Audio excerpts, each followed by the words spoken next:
우리는 1월부터 여호수아의 말씀을 묵상하게 됩니다. 여호수아 말씀은 어떤 말씀입니까? 이스라엘 백성들이 요단강을 건너서 하나님의 아브라함에게 약속하셨던 그 가나안 땅을 차지하게 되고 그 땅을 분배하게 되는 그런 역사를 이야기하고 있습니다. 이스라엘 역사서의 시작이기도 합니다. 여호수아의 말씀의 묵상을 통하여서 우리에게 한 번 더 하나님이 찾아오시고 은혜 주시는 은혜가 있기를 축복합니다. 여호수아서 1장은 리더십이 교체되는 것으로 이야기가 시작되고 있습니다. 출애굽을 이끌었던 모세라는 놀라운 지도자가 죽게 되고 그를 이어서 여호수아가 새로운 리더로 세워지게 됩니다. 어제 묵상한 말씀 1절부터 9절의 말씀 보면 여호와 하나님께서 여호수아에게 직접 나타나셔서 말씀하십니다. 모세에게 하나님이 말씀하셨듯이 여호수아에게도 하나님이 직접 말씀하셨다라는 것입니다. 하나님께서 여호수아와 함께 할 것이니 강하고 담대하여 이스라엘 백성들을 이끌라라고 말씀하고 있다라는 것입니다. 여러분, 여호수아는 그 하나님의 음성을 듣고 이것을 능히 감당하고 있는 것을 보게 됩니다.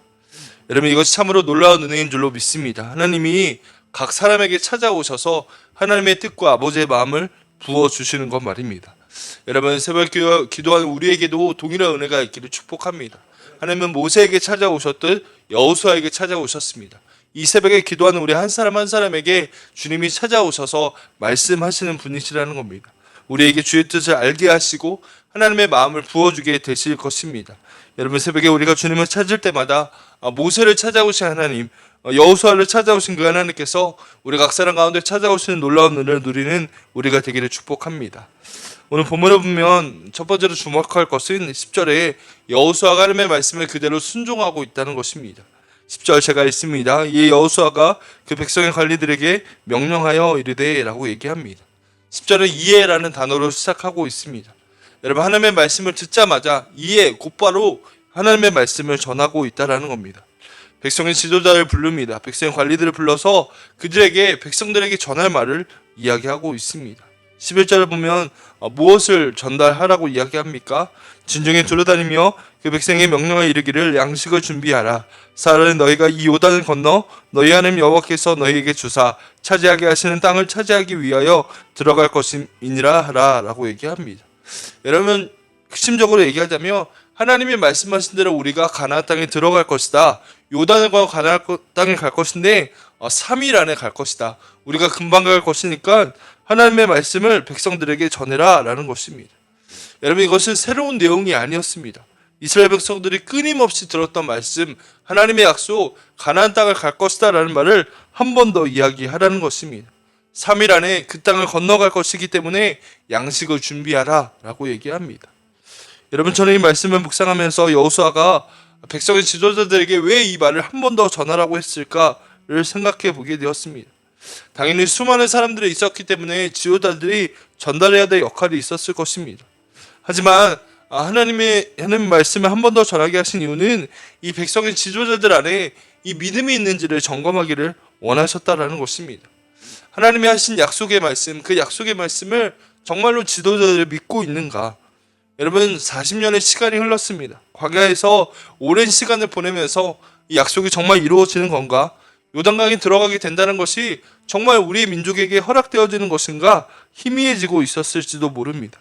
그런데 여호수아가 백성의 지도자에게 말하면서 묻고 있는 것입니다. 그들이 전해야 했기 때문에 내가 진짜 믿고 있는지를 점검해야 했기 때문입니다. 여호수아의 이야기를 전달하기 위해서 한 번 더 그 믿음 앞에 서게 되었다는 것입니다. 내가 정말로 이 하나님의 약속의 말씀을 믿고 있는가 하는 것 말입니다. 여러분, 하나님께서 이 새벽에도 동일하게 우리에게 묻고 계시는 줄로 믿습니다. 여러분, 우리 대부분은 교회의 거룩한 직분을 맡은 사람들입니다.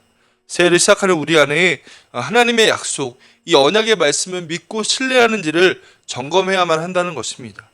약속하시는 하나님은 그 약속을 반드시 이루시는 분이기 때문입니다. 여러분, 우리가 새해를 시작하면서 우리가 믿음으로 점검하기를 축복합니다. 하나님의 약속으로 가득한 이 성경의 말씀을 내가 신뢰하고 있는가? 올해 내 삶 가운데, 우리의 가정 가운데 이 약속의 말씀이 실현될 것을 나는 믿고 있는가? 늘 들어온 말씀으로 여기는가? 이루어질 주의 말씀으로 믿고 있는가? 우리가 한 번 더 믿음으로 고백하며 우리의 신앙을 점검하는 귀한 새벽이 되기를 축복합니다. 두 번째로 주목할 것은 여호수아가 요단 동편을 차지한 두 지파 반에게 순종을 요구하고 있다는 것입니다. 12절입니다. 여호수아가 또 르우벤 지파와 갓 지파와 므낫세 반 지파에게 말하여 이르되 라고 얘기합니다. 여러분 12절 보면 르우벤 갓 므낫세 반 지파는 이미 요단의 동편의 땅을 얻은 상황이었습니다. 하지만 이들은 요단 서편으로 건너와서 함께 정복 전쟁을 해야 했습니다. 왜냐하면 약속 때문이었습니다. 민수기 32장의 말씀대로 모든 지파가 땅을 차지할 때까지 끝까지 함께 전쟁을 하기로 약속했기 때문입니다. 여러분 13절에 주목해야 될 말씀이 나오는데요. 여호와의 종 모세가 너에게 명령하여 이르기를 너희 하나님 여호와께서 너에게 안식을 주시며 이 땅을 너에게 주시라 하였나니 너희는 그 말을 기억하라 라고 얘기합니다. 뭐라고 얘기하면 여호와의 종 모세가 너에게 명령한 얘기를 기억하라는 겁니다. 여러분 모세는 이미 죽었지만 그때 이들이 한 약속은 여전히 남아 있습니다. 다른 지파가 땅을 차지할 때까지 너희는 끝까지 싸워야 한다라는 것입니다. 여러분 광야에서 떠돌던 유목민족이었던 이스라엘이 드디어 가나안 땅에 정착하여 살 수 있게 되었습니다. 여러분 13절과 14절을 보면 안식이라는 단어가 반복해서 나오고 있는 것을 보게 됩니다. 15절에도 안식이라는 말이 반복해서 나옵니다. 여러분 가나안 땅에 들어가는 것이 단순히 땅을 얻는 것이 아니라 하나님의 약속이 이루어지며 안식을 누리게 되는 시간이라고 얘기합니다. 여러분 이 요단 동편의 두 지파 반에게 주님이 여호수아가 말합니다. 너희만 안식하는 것으로 끝나는 것이 아니라 너희의 모든 형제들에게 그들의 안식에도 관심을 가져야 한다라는 것입니다. 우리 15절의 말씀은 같이 한번 읽어보겠습니다. 15절입니다. 여호와께서 너희를 안식하게 하신 것 같이 너희 형제도 안식하며 그들도 너희 하나님 여호와께서 주시는 그 땅을 차지하기까지 하라. 그리고 너희는 너희 소유지 곧 여호와의 종 모세가 너에게 준 요단 이쪽 해 돋는 곳으로 돌아와서 그것을 차지할지니라. 아멘. 여러분 요단 동편의 두 지파반은 어떠했을까요?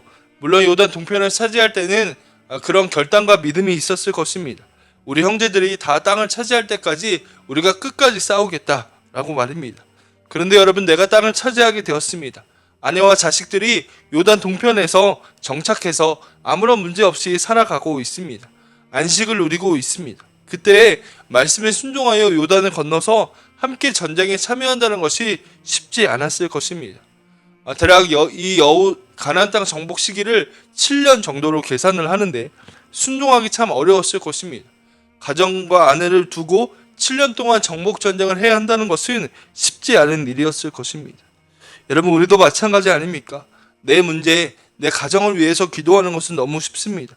그러나 내 순원들, 나와 함께하는 사람들, 믿음의 공동체의 지체들을 위해 그들의 문제와 상황과 안식을 위하여서 기도하는 것은 참으로 쉽지 않다는 것입니다.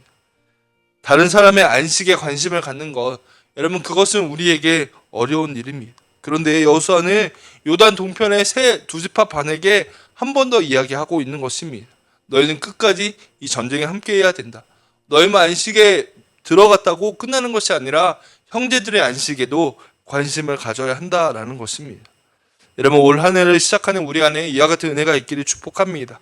여러분 내 문제, 내 상황의 해결만을 기대하고 관심하는 것이 아니라 우리에게 허락된 공동체와 지체들을 위해 기도하고 함께 주님의 공동체를 세워가는 믿음의 공동체가 되어지기를 간절히 축복합니다.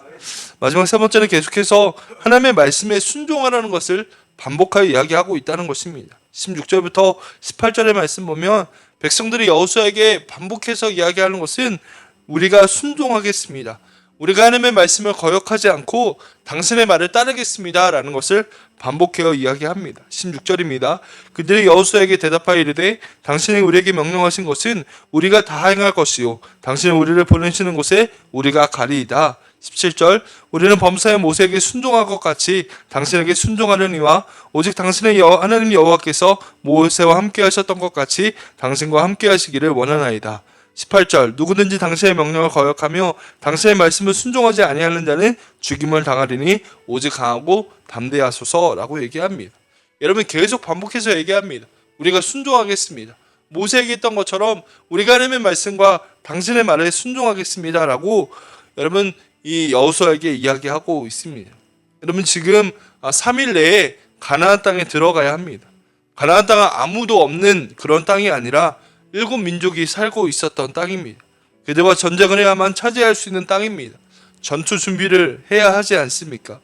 그런데 전투 준비는 다른 것이 아니라 말씀에 순종하는 것임을 이야기하고 있습니다.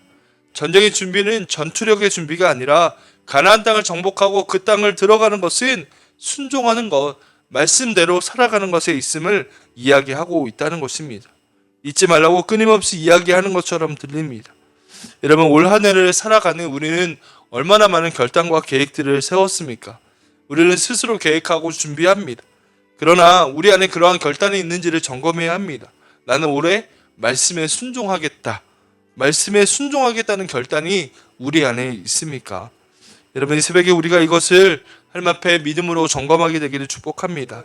어떤 말씀이든 하나님의 말씀이라면 내가 순종하겠습니다. 그 거룩한 결단과 준비가 내 안에 이루어지고 있는지를 물어야 한다는 것입니다. 그리스도의 능력은 우리 안에 있지 않고 하나님 안에 있기 때문입니다. 말씀에 순종하는 것이 우리의 능력이 되기 때문입니다. 그래서 우리에게 이 결단이 필요합니다. 새해를 시작하는 우리 안에 이 고백이 있기를 축복합니다. 하나님, 순종의 결단이 있는 새해가 되게 하여 주시옵소서. 우리가 무엇을 준비하고 계획하는 것보다 주님을 구하고 순종하기로 결단하는 귀한 은혜가 있게 하여 주시옵소서. 여러분, 그 은혜를 구하며 오늘도 믿음으로 반응하는 우리 모두가 되기를 축복합니다. 기도하겠습니다.